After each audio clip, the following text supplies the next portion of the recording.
Hey guys, it's Tiny Tom Logan back with another video for you, and today we're going to be taking a look at a brand new case from NZXT called the Noctis 450.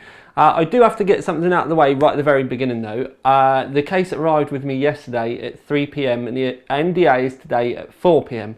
So there's certain parts of this video where you'll see me snap in when it's dark during when I'm actually doing the build late at night, because I built it yesterday evening to try and make sure I can meet the NDA today.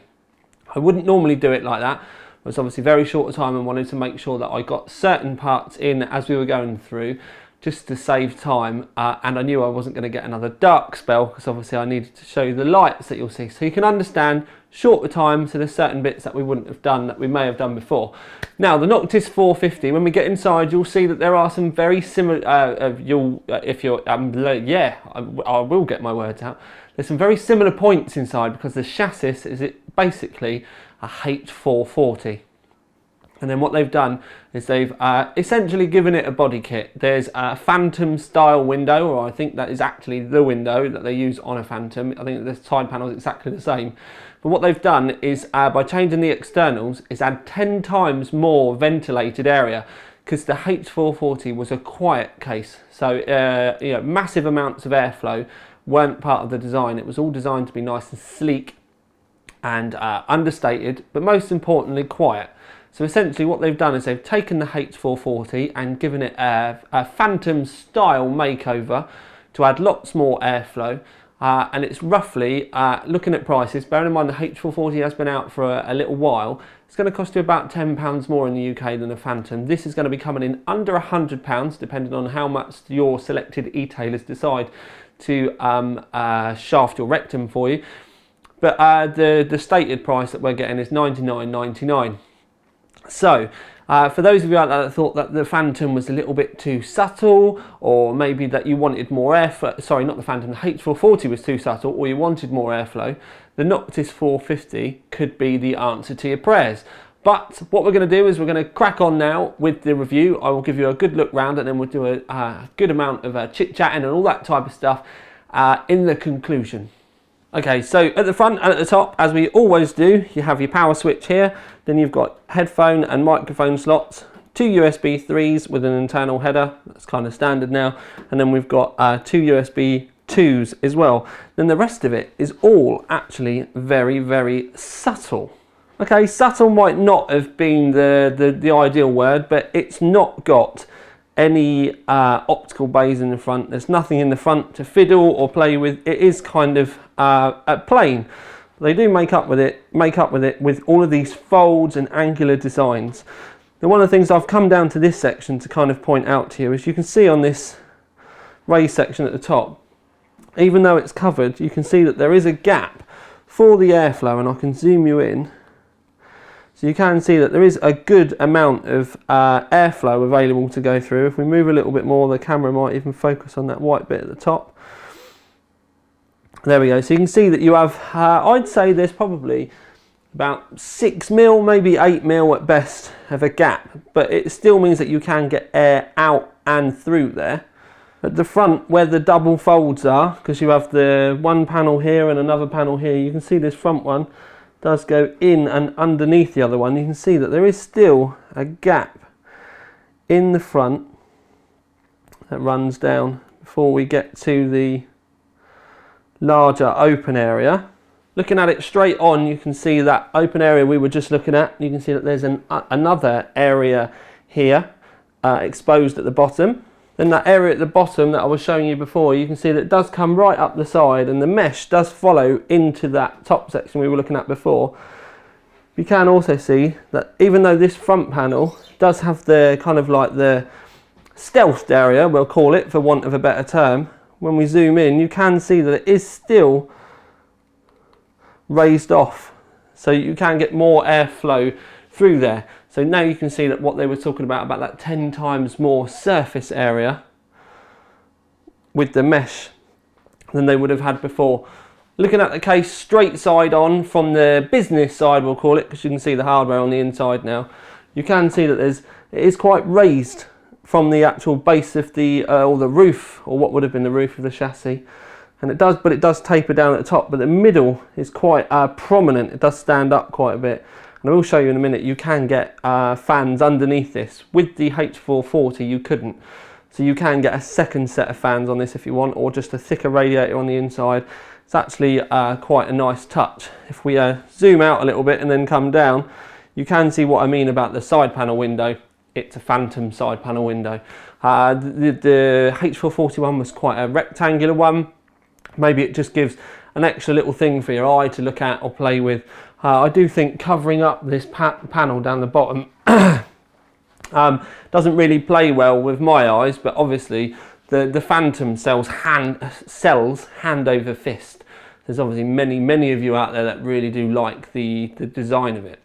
So round to the back of the case, and you can see here what I meant about the roof standing quite prominently in the back. It definitely does taper up this way, but you can see there's ample amount of room in the middle for fans, but we'll talk about that when we do finally get the roof off. In the back of the case you do get a fitted 140mm fan, but you could swap it out for a 120 if you wanted. You can also adjust the height of the fan. Obviously you can move it up if you've not got any roof fans and you want to help get the hot air out of the case, or you can move it right down if you've got radiators and the like. There are 7 expansion slots in the back, or I like to call them PCI brackets. 2 external water cooling grommets, although if you use external water cooling with this you're probably going to need your brains testing. There's the power supply in the bottom. You can see these extra 4 screws at the side, and that's because the power supply actually gets fitted to a bracket and has to go in the back. But the button up here is for your lighting, and last night when I was building it I filmed a quick bit just to show you what the lighting looks like and how the switch affects it when you press it.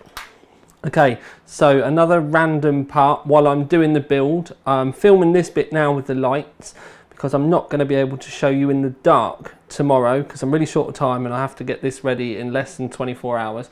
So there's a button on the back which I will no doubtably be talking about, but it controls the lighting. You can see the lighting on the back, you see the lighting on the side, and you can see the underlighting as well. If we make one press on the switch at the back, you can see the back lights have gone off, but everything else is still on and it's still on its brightest setting. If you press the switch one more time, you can see the underlighting has gone down 1 notch. If we press the light switch again, the underlighting goes off altogether, but we've still got the lighting on the side. We press it once more and everything is off. If we press the light switch one more time, they all come back on to their brightest setting. Yes, it all is a bit of a mishmash. Just so that you know, the red lighting in here is coming from the motherboard, and the white lighting in here is coming from the fans that are in the roof. But that's it for now. I'm going to get back to building this so I can hopefully make sure that you get this video in time for the NDA. Back round to the front of the case then, we've got the front panel removed. And if we spin it around, this is the view of the mesh from the inside. Just to give you an idea about what I was talking to you about, that airflow and stuff, we can also move it around for you to see the gaps with the panelling. There's a much bigger gap down this end than there is up this end, because obviously we've got that secondary panel coming in, and this one does come in quite close to the mesh, but there's lots of other airflow. And you can also see when we look at it that way round, it stands off from the front of the case quite a bit as well, so there's ample amounts of airflow in there. When we do remove it though, you are greeted with the dust filter that's in the front, and the fans that are fitted to it come as standard. So you get all 3 of those 120mm fans fitted in the case out the box. So that means we've got these 3 120s and the rear 140mm fan fitted as standard. And you'll also see in a moment as well that these are actually all wired into a really nice PWM hub, or a fan hub, that's hidden on the back panel, and it is actually really nice. But if we were to pop that off, what we can see here, there are elongated slots for the 120mm fans, but it does mean that you can get a 360 radiator in there.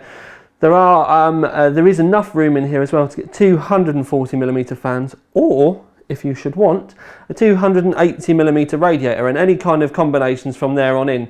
So you get 240mm fans maximum, you can get 320mm fans maximum, and any kind of products that kind of go with that, so radiators or AIOs or anything like that, any of the combinations between, you can kind of get in the front. You can pretty much use your common sense for that one. And the dust filter snaps in really nice and easily with a couple of magnets at the top, and there is a lip at the bottom. Really simple, really easy. Get it off, hoover it off, bish bash bosh, smash it back in. As long as when you hoover your case out, you make sure you hoover your bedroom or your man cave at the same time. Should help keep your rig nice and clean. Okay, roof off. And we've got some fans in the roof because we are running push-pull on this. Now we've got 220mm fans fitted here, but there is room to have a third one up here if you want as well, and you can get that in with the roof on as well. I have checked. Changing the camera angle slightly, what you can see is the 120mm fans are offset, because here's where the motherboard is roughly bolted. They are slightly offset. The 140s wouldn't be. If you wanted massive 140mm radiators, you are going to come into some problems when you get down with the actual radiator. But with the 120s, it's offset enough that it doesn't cause any massive problems, and you could run some thick rads in there.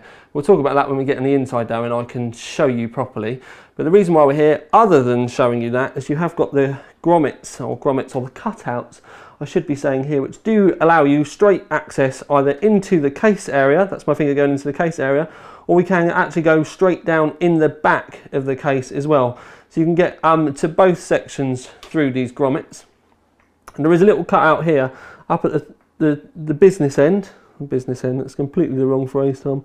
But there's another cutout behind here where all of the front panel headers go around. So if you did have a third fan, you could either go down through that gap, or you could come round and you could still get your fan hidden around the back there as well. So they've pretty much thought of everything. This is actually quite a pleasing and quite a surprisingly pleasing view for me. Now, obviously when we get on the inside, you'll understand why it's not there. But I don't particularly rate floor fans at all. With this one, you don't really get much of a choice with the power supply, which again we'll see in a minute. But it is dust filtered, just slides out. It's all nice and simple. So you have got a dust filter there. But the reason why we're here is these little bands that are screwed into the bottom. As you've already seen, these are the underlighting panels that help light up the bottom of the case. Obviously you can use the switch as we've shown you, and you've got the 4 feet. These are rubber feet as well, sorry, rubber based feet, which help pick it up off your desk so you can get that nice glow, as you've already seen. Obviously the shinier your desk, the more of a glow you're going to get. We use like a neoprene material to help protect our desks, and you've seen even with that, even though it's a matte surface, it certainly did glow quite nicely. Normally I would show you these bits in the main review, but as I'm unboxing the case, it's a very rare occasion that I do actually want to discuss these bits with you. I'm probably going to end up messing the other bits in the video up, and you're probably going to end up seeing bits twice. But anyway, what I want to do is, this is the fan hub in the back of the case. And I want to point out, before I start doing all the cable tied in, that we've got the power cable here for the fan hub, and it goes into the bottom. But you can see that there's 2 cables on it here as well, and they've pre-wired it in to power the LED hub as well, and all the LED hub is all wired itself in. Also, we've got 3 fan connections here. I'll zoom you in. Woo! We've got 3 fan connections here, and they've pre-wired in all 3 of the front fans, and it's kind of all almost ready, tied up for you as well.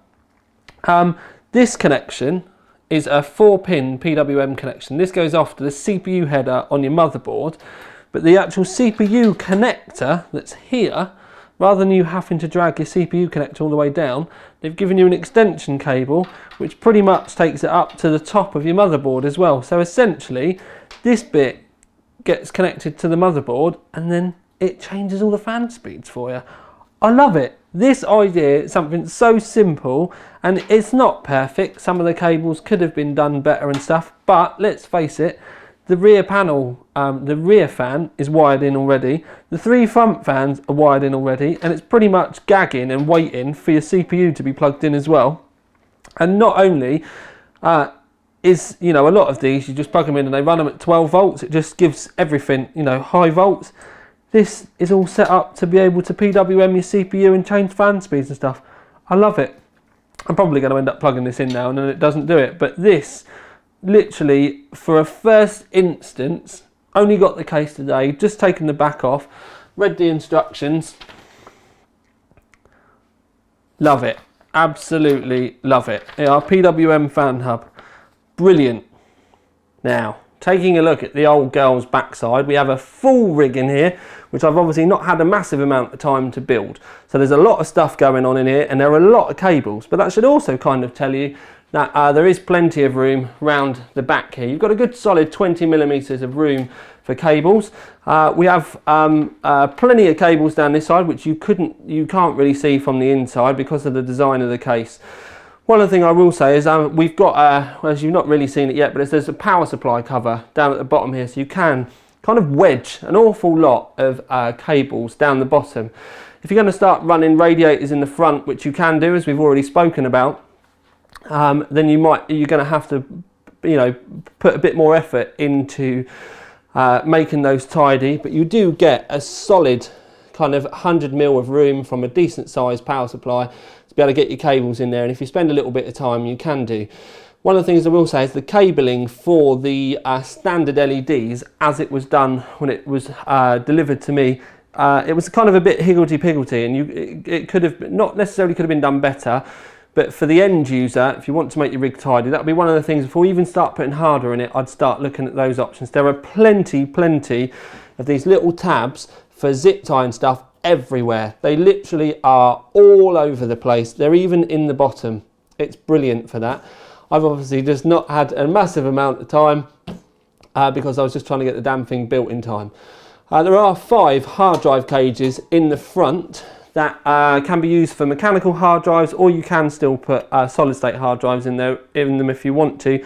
But if you want to use the front of the case for anything other than the fans that you can fit in there, so if you wanted to put an AIO or a radiator or anything like that, you will have to sacrifice these mechanicals. Obviously with this view, again, we've obviously seen it from the front, but there is no optical bays there at all. So for those of you out there now having to flap how you're going to play your games, you're either going to have to catch up with the rest of us in the modern world and start using things like Steam and Origin and Uplay, or for those of you that are now going mental that you can't install your Windows disk or something like that, you can buy externals, and I've been using them for ages, and it's the only time that I ever really do use them is when I'm reviewing a product that's so new I can't download the drivers, and that's the only time it comes out. As far as Windows installation goes, make yourself a USB stick so you can install Windows with that. It's actually quicker as well. It will save you a lot of time, and that's how those modern versions of us get by without an optical bay, making the front of our case look hideous.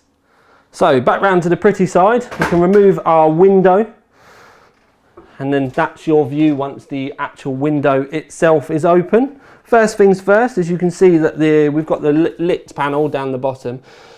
Just above it is your 2 visible solid state drive mounts, and obviously they're mounted on the power supply cover. It does give you a couple of slots at the back to be able to poke your cables through to try and keep things as tidy as possible. One thing I will say though is you're probably going to want to use the very end of your SATA cables on these. Some of the SATA cables have multiple connections on them. You'll struggle greatly to use them, otherwise you're going to have cables going. So these are 2 separate cables going into the power supply. So we've essentially got 3 wasted SATA cables or SATA connections for the power hidden behind this section here, and that's just so that you just get the nice clean end on this rather than the cable going back out. It does make things messy. So that is a tip from me to you, is use the very end power on the visible ones and just hide the rest. You've obviously got the cables at the slots at the back that you can hide, get it all down there, makes it all nice and easy. This cutout here is for your PCI Express cables. I'm still a fan of running it out the back and down. Don't know why, I've never personally been one for using these. But each to their own. If you've got braided cables and stuff, then you might want to use this to show the colours off a little bit more. So that's our H105 in the roof, and it's roughly about 30 millimeters thick. We've got a set of fans on the inside blowing up, and then we've got another set of fans on the other side of the roof pulling out. But one thing that you can see is that there is room at the back for you to be able to get your power cable in and stuff. It was tight. Now, with the push-pull, a 30mm, you're probably going to be able to use it for all motherboards. You'll be able to get, you could get a 360 in as well if you want, but if you go any bigger than a 30mm radiator in the roof, you may start to struggle with problems with heat sinks, your memory, and also your 8-pin power as well. Now we've got that in, but one thing I would suggest is before you fit your radiator or your fans or anything like that, make sure that you get your 8-pin power cable fitted first. Because once you've got all this in, you won't be able to get it fitted. But if you do it beforehand, it does go in. You're just never going to be able to get the damn thing fitted afterwards. I speak from experience because when I built this, I forgot and I had to rip all these fans off to be able to get in there to fit it again. So take heed. I learnt the hard way again this time. Now, when we look down the actual case, one thing that we can see, it's got 3 nice placed grommets down the right hand side. They're at a slight angle as well. It does help keep things nice and tidy. I actually really liked it. It does feel a little bit cramped at the bottom of the case because we've only got those 7 PCI Express slots. If it was a tiny bit taller and we had an 8th, it would give us a little bit more room at the bottom should we be running any PCI Express add-in cards or anything like that. And it would also give us a little bit more room for the SSDs. But that's pretty much it for the inside, other than to say the the hard drive bay thing is actually really plain. There's nothing there, it's just a nice chunk of white. But it does look nice. Now, I apologise for all the mishmash of colours. It was just the bits that I had to hand to chuck in here really quickly. The only other thing that we really need to talk about is graphics card length. If you're going to run or all of your mechanical hard drives in the front, you're going to be limited to about 300mm graphics card. If you're not worried about ripping an optical bay or 2 out, then you've got the full length of the front, which is 450mm, so you can get anything in there. But if you're going to run big ones, maybe like a 295X2 or something, you're going to have to keep that in mind. But if you were going to run a 295X2, you're going to be needing one of those front bays to fit your AIO2 or something anyway. Or maybe you've already got it plumbed up for full water cooling. Okay, so we're at the conclusion, and as always, we start with the award, and then I'll do the breakdown and the explanation on why. And we're going to give it the OC 3D Gold Award because there isn't really anything humongously bad about it that I can really kind of say is wrong with it. There's only one minor thing, which I don't mind saying right at the beginning, that I didn't particularly like about it, and that was the blue lights. And the reason why I didn't particularly like the blue lights, I think it's a bit limiting, because assuming that everyone that buys a white case is then going to want to run a blue rig is kind of a bit of a, I think it's a bit of a mistake. The H440 lit up white, and I think that was perfect. Yes, I do like white LEDs anyway, but it was the fact that it was a neutral colour, so that then if you put a red motherboard in, a yellow motherboard in, a blue one, a green one, it didn't matter. It all kind of fit and worked. I think by having it limited to blue on the white model is a little bit of an oversight, and I think I think that personally, from my point of view, is NZXT of old. Pre-Teller, we'll call it, and maybe he'll find that quite funny, but I think the blue limitation, we're going to call it pre-Teller. I think post-Teller, it should be that they thought about it a bit more. Maybe making them RGBs would have made it too expensive, but I think that they should have stuck with the white side of things and kept it neutral so people could have done whatever they wanted with it. Because let's face it, if you're looking at getting this case and you want to put an ROG motherboard in it, and you wanted the white one, I can almost say if anyone that's got an air of designer in them, even a slight inkling of OCD, I think that those people are going to end up going, I've got to buy the black one because it comes with red LEDs, and I completely understand.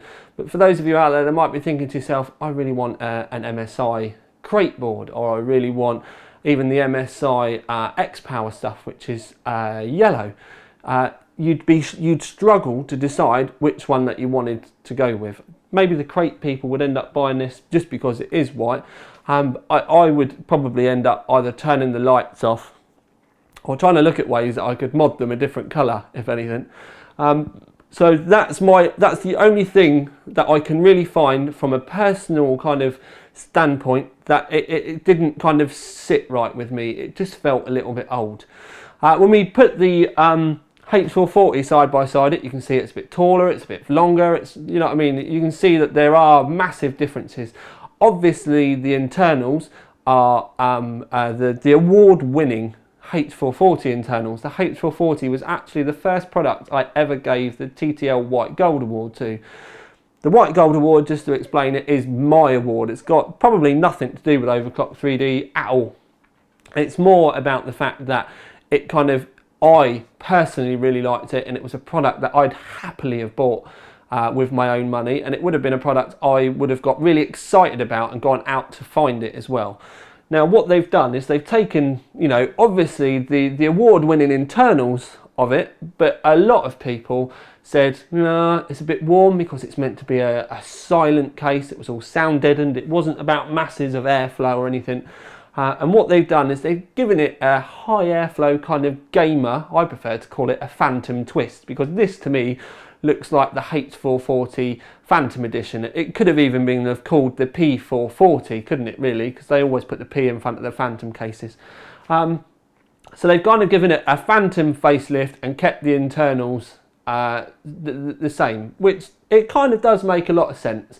So for those of you out there that were saying, oh no, I don't want it, really like the way the inside works, but I want more airflow, I don't particularly want it quiet, I don't like the fact it's so subtle, they've answered your prayers, and that's exactly what they've done. As I did show you, you've got the hub in the back, which is brilliant. I really like that. The H440 didn't come with that, and I think that's epic. The fact that you can actually plug it into your motherboard as well and then control all of your fans is absolutely brilliant, because a lot of time with those hubs, and I'm talking about, there is one in this, they're just kind of like full speed.